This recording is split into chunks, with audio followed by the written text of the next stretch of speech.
नमस्कार दोस्तों उल्टा चश्मा यूसी देख रहे हैं आप। इस साल बिहार में विधानसभा चुनाव होना है और बिहार की जो राजनीतिक परिस्थितियां हैं वो हर दिन बदलती जा रही हैं।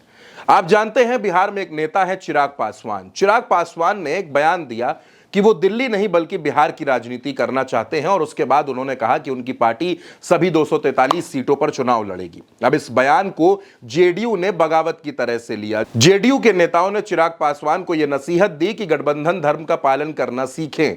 गठबंधन धर्म का पालन हर तरफ से होता है, सभी दलों को करना होता है। और अब चिराग पासवान प्रशांत किशोर के बारे में कुछ ऐसा बोल रहे हैं जो भारतीय जनता पार्टी के साथ साथ जेडीयू को भी परेशान करेगा।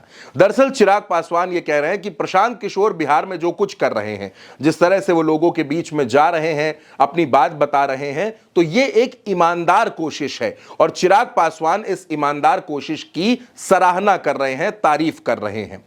प्रशांत किशोर सबसे ज्यादा किसका नुकसान कर रहे हैं? अपने भाषणों से, अपने कार्यक्रमों से, अपनी रैलियों से। जाहिर सी बात है नीतीश कुमार का। और चिराग पासवान किसका नुकसान करना चाहते हैं? नीतीश कुमार का। यानी चिराग और प्रशांत के लिए सियासी दुश्मन एक है और उनका नाम नीतीश कुमार है। प्रशांत किशोर बार बार यह दावा करते हैं कि नीतीश कुमार 2025 में नवंबर के बाद मुख्यमंत्री नहीं रहेंगे और चिराग पासवान की नजर मुख्यमंत्री की कुर्सी पर है। चिराग को ऐसा लगता है कि भारतीय जनता पार्टी अगर 45 सीटें जीतने वाले नीतीश कुमार को मुख्यमंत्री बना सकती है, तो अगर चिराग पासवान भी कुछ उतनी सीटें या उससे ज्यादा या उससे थोड़ी कम सीटें जीत लें, तो भारतीय जनता पार्टी को चिराग के नाम से क्या परेशानी होगी। चिराग पासवान खुलकर प्रशांत किशोर की तारीफ करते हैं। चिराग पासवान इन दिनों एनडीए में असहज नजर आते हैं। यह कहा जा रहा है कि एनडीए में उनकी स्थिति कुछ ठीक नहीं है क्योंकि नीतीश कुमार और उनके रिश्ते बेहतर नहीं हैं। हाल ही में चिराग ने बिहार में कानून व्यवस्था पर भी सवाल खड़े कर दिए थे। उनके जीजा जी ने भी सवाल खड़े कर दिए थे। जेडीयू और चिराग पासवान की पार्टी के बीच में जो द्वंद्व चलता है, जो वार पलटवार चलता है, वो भी आपने देखा है। और ऐसे वक्त में जो बड़ा नाजुक दौर है, जब बिहार चुनाव के मुहाने पर खड़ा है, ऐसे दौर में चिराग पासवान खुलकर प्रशांत किशोर की तारीफ करते हैं। अब लोग इसको बिहार में एक नए समीकरण की तरह ले रहे हैं। लोगों को ऐसा लग रहा है कि क्या चिराग पासवान और प्रशांत किशोर एक मंच पर आ सकते हैं?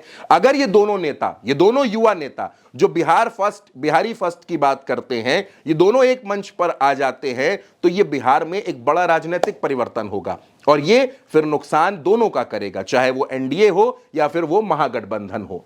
तो चिराग पासवान और प्रशांत किशोर, क्या इन दोनों के बीच में ऐसी कोई खिचड़ी पक सकती है? ऐसा कोई नया समीकरण तैयार हो सकता है जो बिहार को एक तीसरा विकल्प दे दे? आज की तारीख में प्रशांत किशोर खुद को तीसरा विकल्प बता रहे हैं।